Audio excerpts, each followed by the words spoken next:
Hello and good day, everyone. My name is Darlena Birch, MBA, RDN, and most importantly, public health dietitian. Welcome to my YouTube channel where I discuss U.S. federal nutrition programs, the important role they play in ensuring the health and well-being of all Americans, and how public health dietitians work tirelessly to support these amazing programs. All views expressed on this channel are my own and do not represent the opinions of any entity whatsoever with which I have been, am now, or will be affiliated. For today's video, I'm going to talk about the Unified Regulatory Agenda. According to Ballotpedia, the encyclopedia for American politics, the Unified Agenda of Federal Regulatory and Deregulatory Actions, also known as the Semi-Annual Regulatory Agenda, Unified Regulatory Agenda, or Unified Agenda, is a semi-annual publication of recently completed, ongoing, and anticipated federal regulatory actions, issued every spring and fall by the General Service Administration's Regulatory Information Service Center in cooperation with the Office of Information and Regulatory Affairs, which is part of the Office of Management and Budget. Now, RISC was created in June 1981 and is also referred to as the Center. The Center undertakes projects that will facilitate development of and access to information about federal regulatory and deregulatory activities. The Unified Agenda is the Center's primary publication in coordination with the Office of Information and Regulatory Affairs. The Unified Agenda combines regulatory agendas and other required reports and information from approximately 60 departments, agencies, and commissions of the federal government. The Unified Agenda is used by government officials, Congress, the President, regulated parties, and members of the general public. Executive Order 12866 and the Regulatory Flexibility Act requires that federal agencies publish semi-annual regulatory agendas describing regulatory actions they are developing or have recently completed. However, agencies of the United States Congress are not included. Put simply, the Unified Agenda is where federal agencies outline their regulatory priorities.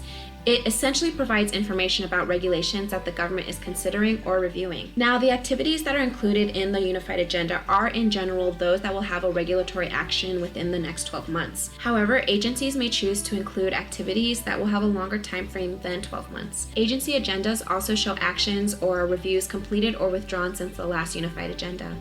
Executive Order 12866 does not require agencies to include regulations concerning military or foreign affairs functions or regulations related to agency organization, management, or personnel matters. Agencies prepare entries for the Unified Agenda to give the public notice of their plans to review, propose, and issue or withdraw regulations. They try to predict their activities over the next 12 months as accurately as possible, but dates and schedules are subject to change. Agencies may withdraw some of the regulations currently under development, and they may issue or propose other regulations not included in their agendas. Agency actions in the rulemaking process may occur before or after the dates they have listed. This is because the Unified Agenda does not create a legal obligation on agencies to adhere to schedules in this publication or to confine their regulatory activities to those regulations that appear within it. Where is the Unified Agenda published? Once the Center issues the Unified Agenda, it is published by the Office of the Federal Register, National Archives and Records Administration. As stated earlier, this happens twice a year in the spring and fall. If you're wondering what the Federal Register is, you can learn more about it by watching Season 1, Episode 3 of my Public Health Nutrition playlist titled Art of the Public Comment. It's important to know that all editions of the Unified Agenda through the spring of 2007 edition were printed in their entirety in the Federal Register, but beginning with the fall 2007 edition, the Unified Agenda published in the Federal Register is limited in general to agency regulatory flexibility agendas and the regulatory plan. Agency regulatory flexibility agendas, as required by the Regulatory Flexibility Act to be published in the Federal Register, include only those rules that may have a significant economic impact on a substantial number of small entities. Whereas limited versions of the Unified Agenda are published in the Federal Register, the complete agenda is electronically housed on the reginfo.gov website. Now, if you're one who enjoys light reading, you can actually access previous editions of the Unified Agenda dating as far back as 1995 on the reginfo.gov website as well. So why is the Unified Agenda important and how is it used? The Unified Agenda helps agencies comply with their obligations under the Regulatory Flexibility Act and various executive orders and other statutes. In fact, the Unified Agenda actually contains a treasure trove of information that can aid advocates, policymakers, and leaders of social movements on deciding whether or not to engage and commit resources to advocacy on a particular rulemaking.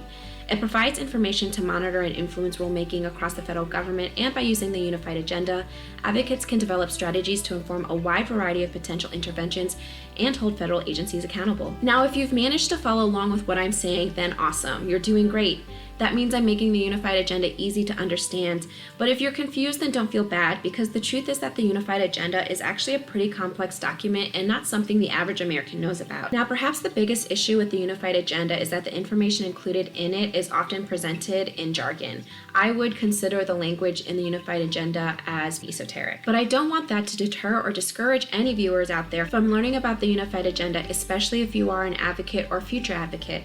By no means would I consider myself a quick learner, but I do think that if I can understand what the Unified Agenda is saying, then so can you. So let's learn how to decode the Unified Agenda. I'm going to keep this section of my video pretty high level so as to not overwhelm you, but if you want to learn more about the Unified Agenda, feel free to browse the references I'm going to include in the description box below. Each Unified Agenda entry includes the following information. The RIN. I'm not sure if it's the RIN or RIN, I've never actually heard anyone say it, but I'm just going to go with RIN for the purposes of this video. The RIN, or Regulation Identification Number, is a unique alphanumeric code assigned to all actions published in the Unified Agenda to assist in identifying rules throughout their life cycle. The title is next. Agencies title rules published in the Unified Agenda, but titles may change over time, thus making the RIN the most accurate way to identify a rule. Then there's the abstract. In the abstract, the agency gives a summary of the purpose and intention of the rulemaking or agency action. The priority is also included. In developing a rule, an agency determines the significance of the pending regulation. Rules that are economically significant have an annual effect of at least 100 million.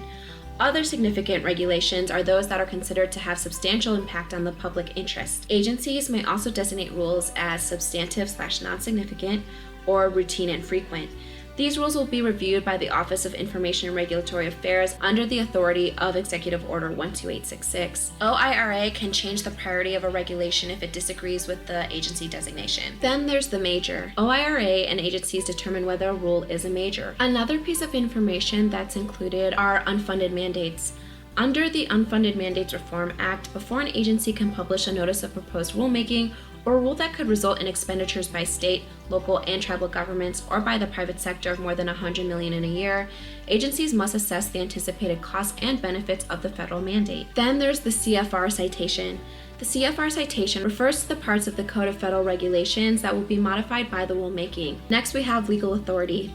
The legal authority indicates the sections of the United States Code that give the agency the authority to proceed with the rulemaking. Then there's the legal deadline. Some agency actions have a legal deadline either imposed in the authorizing legislation passed by Congress or through court order. The timetable is also included. The timetable associated with each rule or other agency activity will indicate what actions have occurred with the relevant Federal Register citations, and it will also list projected deadlines for next steps such as public meetings and rulemaking notices.